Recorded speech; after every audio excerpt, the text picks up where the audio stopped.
Hi guys, welcome to Counterpoints. My name is Connor, and today we're going to be breaking down the Angels of Death episode 7, The Honor of Angels. It is an expository episode, so I promise to show you the very cool parts, break down the most interesting aspects, and summarize the plot. If you want to watch the original in its entirety, please subscribe to Warhammer TV, and if you're in a non-service country, use a VPN. This episode is brought to you by Mastermind Models and Miniatures and Liber Demonica. Mastermind Models and Miniatures is an excellent painting studio out of Huntsville, Alabama, who do beautiful commissioned work domestically and internationally. So if you have a pile of shame dragging you down, be sure to message them in the description below. Liber Demonica is an Estonian-based third-party bits manufacturer who make absolutely amazing conversion pieces for Warhammer 40k that will take your miniatures to the next level. Be sure to check them out as well. The episode begins with, "Fear not, and be proud, for we are the sons of Sanguinius, the protectors of mankind. Aye, we are indeed the Angels of Death. Dante, Chapter Master of the Blood Angels."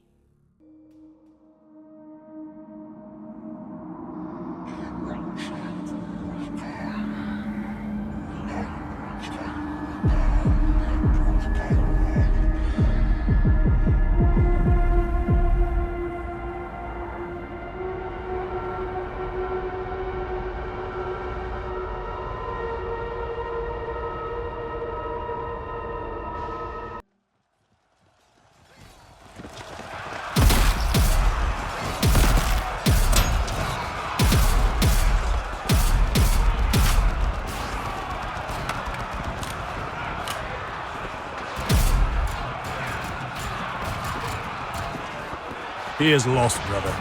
The blackness comes for him. I will see to Kazarian. You ensure we do not lose that servitor.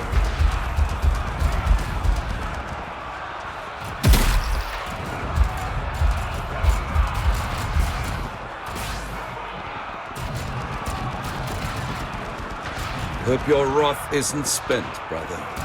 We have plenty of these wretches to kill yet.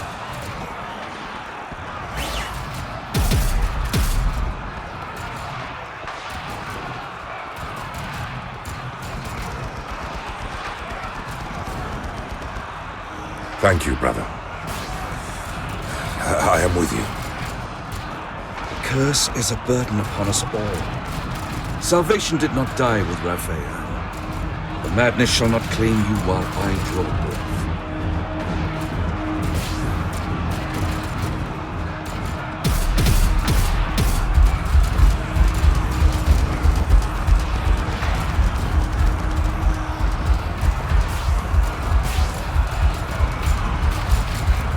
We find Kazarian fighting off the Black Rage as his brothers fight off the Horde using fallback and cover tactics.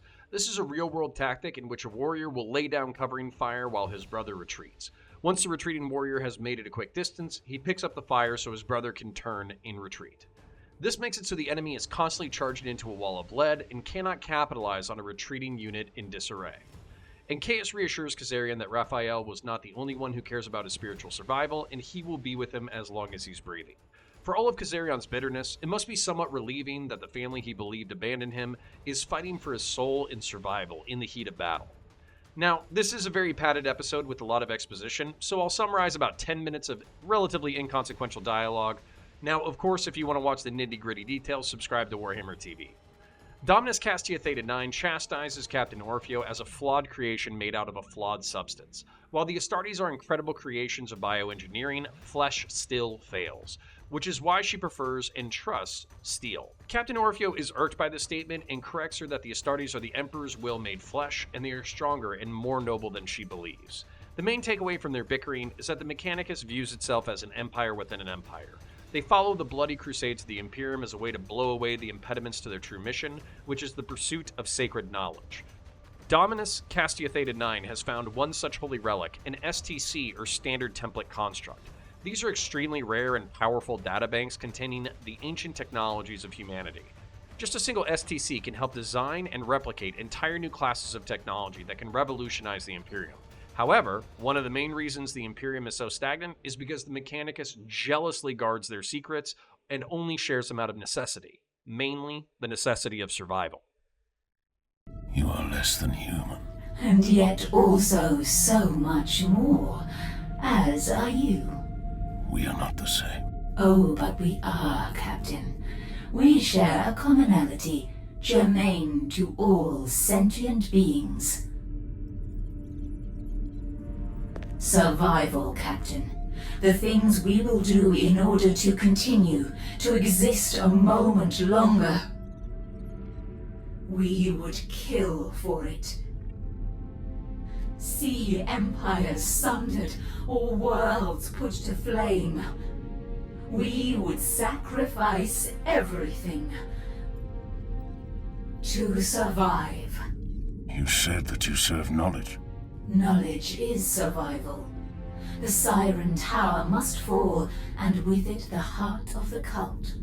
Without that, they shall prevail and I shall remain, and you shall fail in your purpose. There is only one way it can be done. I need the Angels of Death.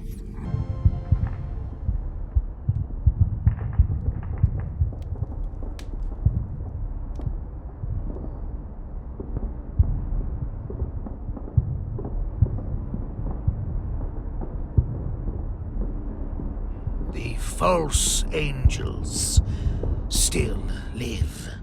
Your trust in our flawed kin was misplaced. The hunt continues even now.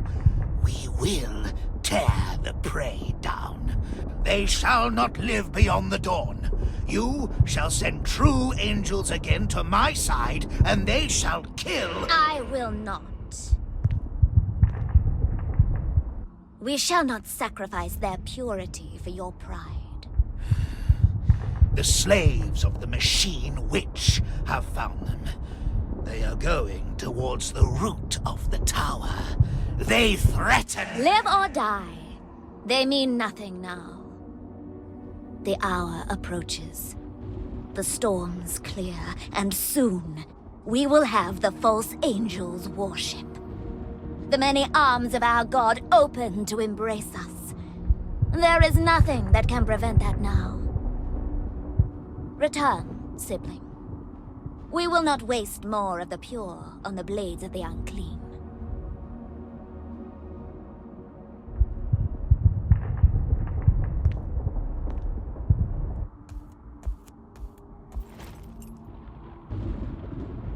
The coven is ready, blessed sister.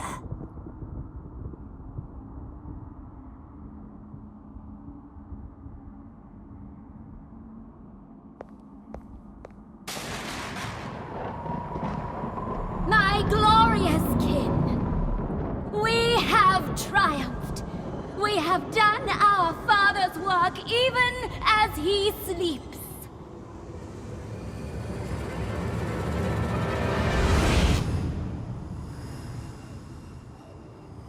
Now, the path is opening.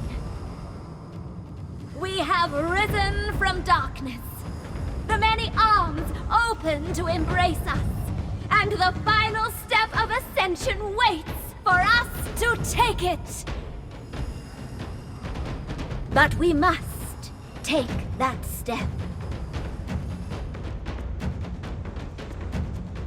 We shall not yield. We shall not falter. We shall conquer and be found pure. We shall rise to the light. And we shall claim our heaven. And go to the stars.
brings us to the more novel struggles of the Genestealer cult.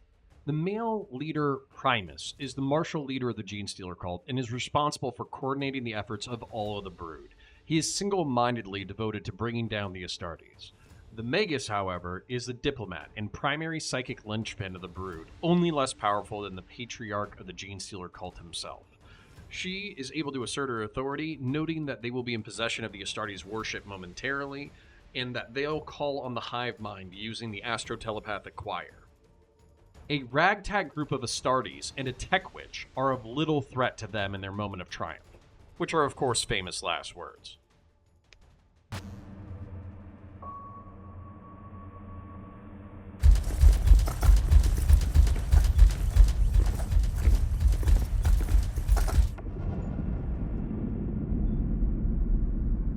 What is this place? You promised us we would be brought to our captain.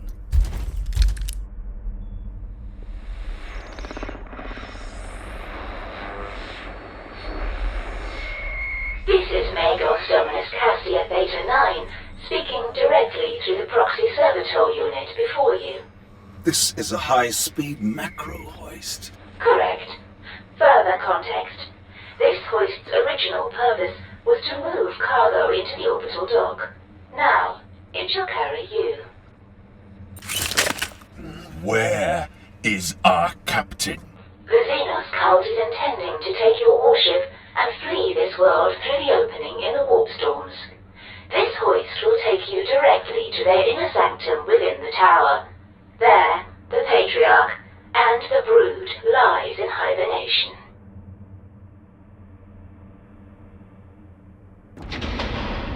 And then what do you expect us to do?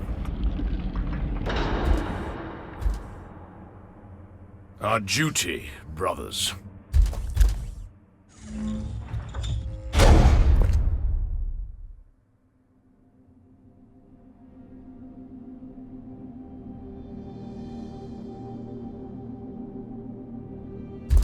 Captain, By the throne! for what else is there but duty and the honor of the angels? It's a joy to see Orfeo and his Marines reunited, and for him to bring the paternal guidance they so desperately need. Duty, defined as an obligation, and honor, defined as the respect earned by following those duties. This is the obvious path before them to destroy the cult and reclaim their warship. It's about to get bloody and fun, so I can't wait to bring you next week's episode. Now, if you enjoy my breakdowns, like, share, and subscribe. Leave a comment. If you can't think of anything else to say, post comment for the comment gods below. I'll salute you in real life with an Aquila, but in the comments section, I'll reply with an 07 saluting you for your service. Consider joining our Patreon and Discord link below, or support our channel sponsors. I appreciate you, and I'll catch you in the next one. Until the end.